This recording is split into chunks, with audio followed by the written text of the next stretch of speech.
Bom dia aos orientadores. Meu nome é Samira, sou psicóloga, trabalho nos municípios de Anápolis e São Francisco de Goiás, na área da saúde. E o meu artigo de conclusão do curso, o tema dele é o adoecimento dos profissionais de saúde relacionado ao trabalho. A minha orientadora é a doutora Luísa Ferreira Rezende de Medeiros, e esse curso é a pós-graduação Lato Sensu em Gestão em Saúde. Os profissionais de saúde são mediadores entre as pessoas e os serviços de saúde oferecidos. Eles precisam saber lidar com dor, sofrimento, descontrole emocional e muitas outras emoções ao mesmo tempo. E ao mesmo tempo, eles têm que conseguir desempenhar seu trabalho levando informação, assistência, promoção, prevenção, cuidado e reabilitação para os usuários dos serviços. Esse trabalho tem como objetivo geral identificar as causas e consequências do adoecimento dos trabalhadores na área da saúde e as possibilidades para amenizar ou acabar com este adoecimento. Os objetivos específicos são verificar quais os fatores têm provocado o adoecimento dos trabalhadores da saúde e caracterizar o tipo de adoecimento provocado pelo trabalho. E também compreender os reflexos deste adoecimento na vida pessoal e profissional do trabalhador.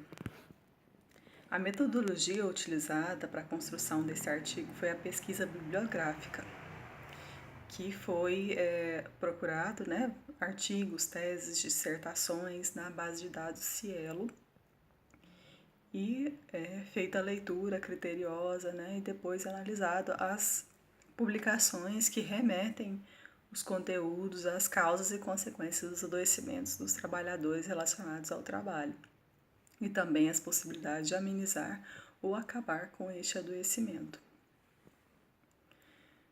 Então, essa pesquisa bibliográfica, ela levantou o conhecimento já existente, sobre esse assunto, o adoecimento dos trabalhadores da saúde, e feita a construção deste artigo.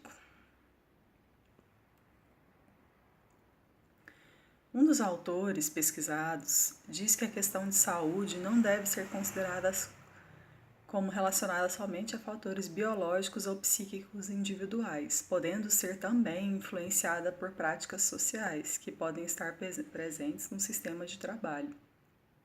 Os profissionais da saúde trabalham muito em curtos espaços de tempo, tendo mais de um vínculo empregatício, desenvolvendo atividades não estimulantes ou desafiadoras e tendo uma rotina normalmente entediante e recorrente. Dejurs, que é um autor que fala muito sobre a questão do trabalho, na vida das pessoas, ele defende o pensamento de que o trabalho ele não é produtor de doença mental de forma direta, mas ele pode desencadear problemas de saúde da esfera mental que já estão latentes.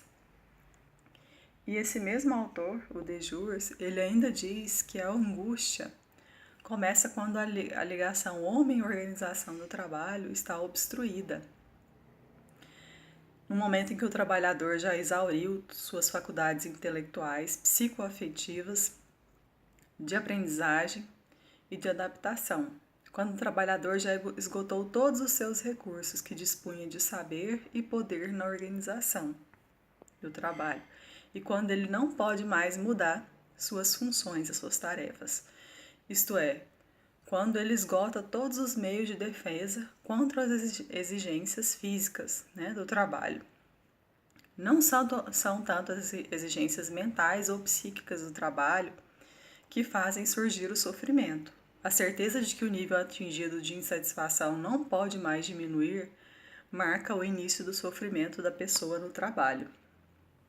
O modelo de gestão do trabalho em saúde costuma ser fortemente centrado no usuário e leva-nos a questionar quais as consequências pode ter no trabalhador que é requisitado a sustentar este modelo. Este discurso parece apontar que o referido padrão deixa os trabalhadores em situação de desigualdade e que é muito desvantajosa, podendo desencadear situações muito danosas à saúde do trabalhador.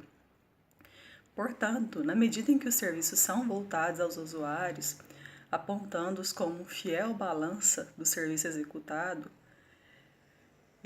esse modelo de gestão abre as portas para que ocorra violência por parte dos usuários com os trabalhadores e que essas sejam legitimadas. O Lacaze é um outro autor que fala muito dos processos existentes no trabalho.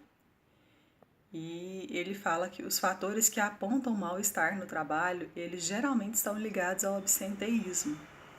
Quando o trabalhador está em desagrado por alguma situação ou mesmo adoecido, um dos primeiros comportamentos do trabalhador é se ausentar, seja em pequenos atrasos, saídas antecipadas ou então quando prefere não ir, devido a razões pessoais ou quando o cotidiano de trabalho vai se tornando insuportável.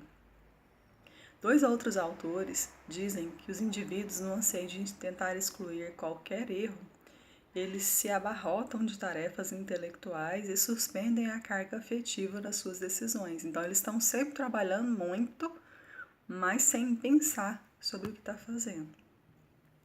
E esse comportamento, ele provoca um embotamento afetivo. Essa característica, ela costuma ser primeiramente percebida por familiares e amigos, e só depois pelo trabalhador. É uma dificuldade com os afetos e é conhecida por alexitimia. Esse termo ele revela um afastamento por parte da pessoa da sua dimensão afetiva nas suas ações. A sistematização do trabalho impõe às pessoas situações que a levam a pensar depressa, com estado de tensão e sem ter ligação aos seus sentimentos e fantasias, como se fosse um processo mecânico, e a esfera subjetiva ficasse isolada, completamente desmembrada do plano consciente das suas percepções, pensamentos e ações de cada pessoa.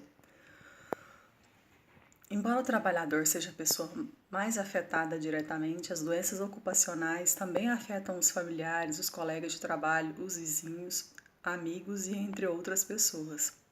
As repercussões do adoecimento, elas ultrapassam as fronteiras do local de trabalho e da casa da vítima, podendo se estender até as unidades de saúde, os tribunais e a comunidade envolvida. As relações sociais vão formando assim uma rede complexa de transtorno. A proporção desse adoecimento vai além do que simplesmente seu efeito provoca sobre o indivíduo.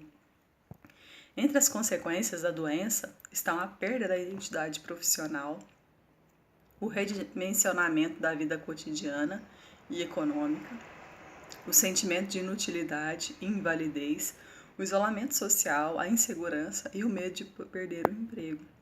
O trabalhador, quando ele está em sofrimento, ele é afetado por uma série de pensamentos, né? O que vai ser da minha vida, o que vai acontecer, como que minha família vai me ver, como é que eu vou viver sem ter o rendimento do meu trabalho? Então, são várias questões que o incomodam.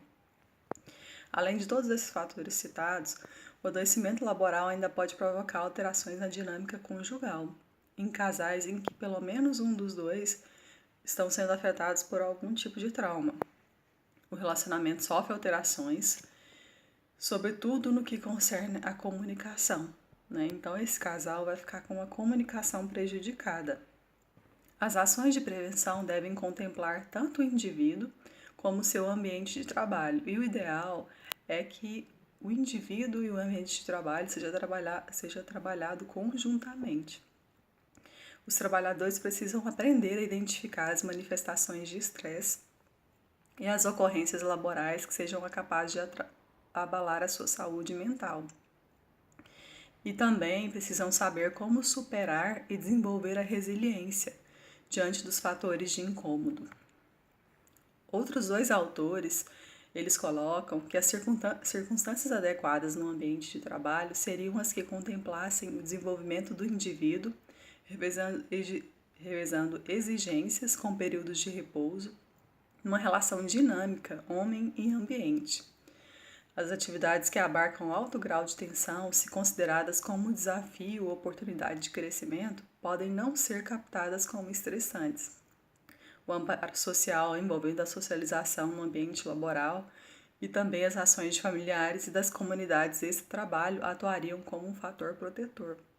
Então, se o trabalhador ele percebe as situações estressantes como um desafio, esse estresse não vai chegar a um adoecimento, né? E existem fatores protetores que muitas vezes o trabalhador não percebe, né? A questão social, o amparo social, né? A questão familiar, o apoio dos familiares e as comunidades que ele está envolvido fora do trabalho.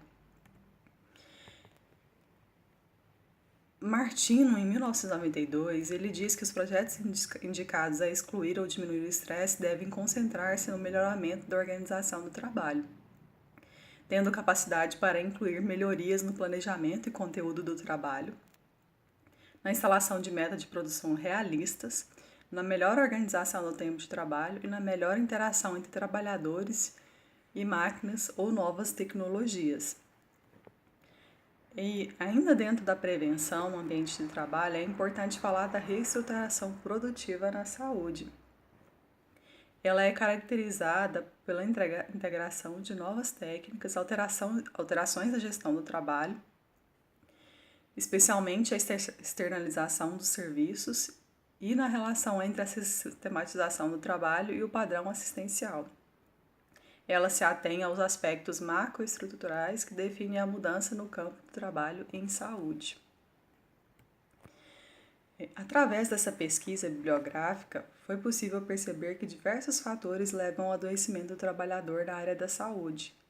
E eles podem ser tanto fatores relacionados à estrutura física dos locais de trabalho, como também relacionados à organização do trabalho, às pressões sofridas e diversas situações enfrentadas no cotidiano. E ainda devido à estrutura do indivíduo, né? Que muitas vezes o indivíduo ele carrega muito mais do que ele consegue suportar. E esse processo vai adoecendo a pessoa.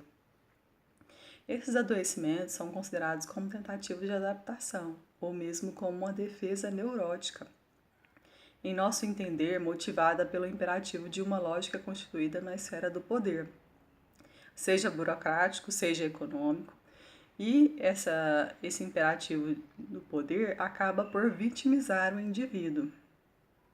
O De Jurs ainda fala que o defeito crônico de uma vida mental sem saída, mantido pela organização do trabalho, tem provavelmente um efeito que favorece as descompensações neuróticas.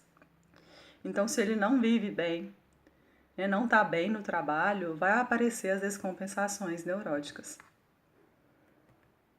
Além do adoecimento mental e emocional, o indivíduo pode desenvolver também o adoecimento físico, se refletindo normalmente em sintomas gastrointestinais e cardíacos, e em muitos casos as pessoas que cercam o indivíduo são os primeiros a perceber. E o indivíduo só percebe esse adoecimento quando está num estágio mais avançado e já tem comprometimentos para a sua vida. Dentre as possibilidades para amenizar ou não acontecer esses adoecimentos, seriam importantes a inclusão de práticas cotidianas de prevenção e cuidado para a saúde do trabalhador nas empresas e ou órgãos públicos, ressaltando que elas devem estar voltadas tanto para o cuidado da saúde do indivíduo, como para a reestruturação das rotinas e práticas de trabalho, priorizando a valorização do funcionário, com a inclusão de alternância dos períodos que têm maior exigência, alternado com períodos de repouso, inclusão de objetivos realistas que são adequados às capacidades de cada trabalhador e também da participação dos funcionários nos planejamentos, mudanças e decisões, para que ele se sinta parte do processo de construção, daquele local, daquela empresa que ele trabalha.